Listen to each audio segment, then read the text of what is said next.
Merhabalar. Videolarda film havasını yakalamanın önemli bir başka faktörü en boy oranıdır. En boy oranı adından da anlaşılabileceği gibi bir videonun ya da bir fotoğrafın genişliğini ve yüksekliğini birbirine olan oranıdır. Günümüzde en yaygın olan çözünürlük 1920 piksel genişliğinde ve 1080 piksel yükseklikte Full HD ya da bir 1080p görüntü 1.78'e daha yakın olan 1.77 küsuratlı bir orandır. Bu oran 1'e kıyaslı bir orandır ve 1.78 1 diye ifade edilir. Daha bilinen ifade ile 16.9'dur. 16.9 denme sebebi ise bu iki sayının bu oranı ifade eden en küçük iki tam sayı olmasıdır. Ancak sinema gibi pek çok farklı en boy oranının söz konusu olduğu bir alanda 16.9 ifadesi bir fikir verse de diğer en boy oranlarıyla kıyaslanırken çok açıklayıcı olmamaktadır. Bu yüzden sinemada genellikle en boy oranı değerleri 1'e kıyaslı ifade edilir. Günümüzde sinemada en yaygın en boy oranları 2.39.1, 2.41, 2.35.1 değerleridir. Geleneksel olarak sinema dediğimiz aklımıza geniş sinema perdeleri gelir. Son 60-70 yıldır sinema perdeleri oldukça geniş bir en boy oranına sahip durumda.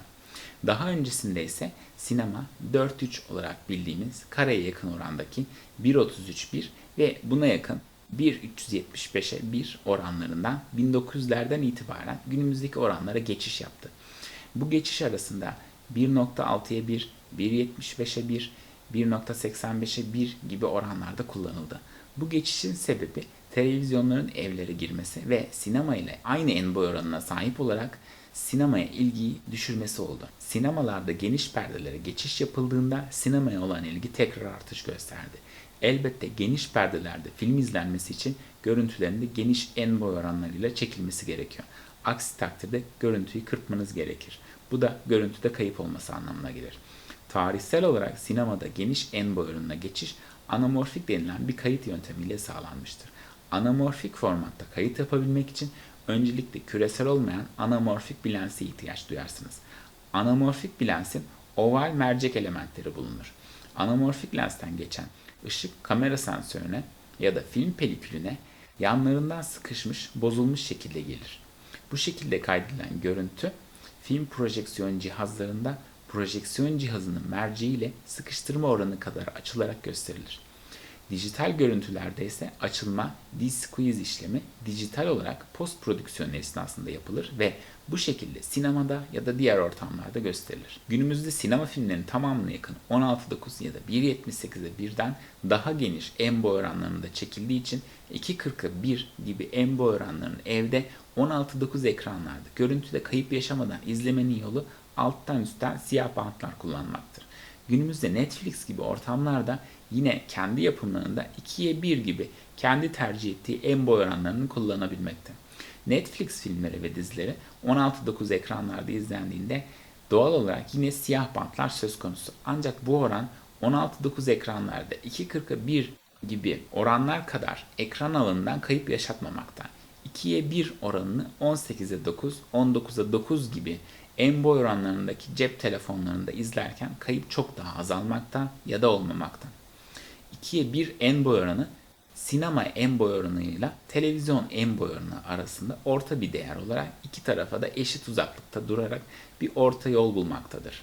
Farklı amaçlar için çok sayıda farklı en boy oranlarına sahip olduğumuz bir dünyada tek bir en boy oranında karar kılmak pek mümkün görünmediği için bir takım görüntülerin bir takım ekranlarda siyah bantlarla izlenmesi kaçınılmaz olmaya devam edecek gibi duruyor. Bu sorunu görüntüleri farklı ortamlar için farklı şekillerde kırparak çözmek mümkün olsa da bu izlenilen içeriklerde kayıp yaşattığı için pek ideal bir çözüm denemez. Günümüzde 2.39.1, 2.41 gibi en boy oranlarını elde etmek için anamorfik lensler dijital kameralarda da oldukça popüler durumdalar.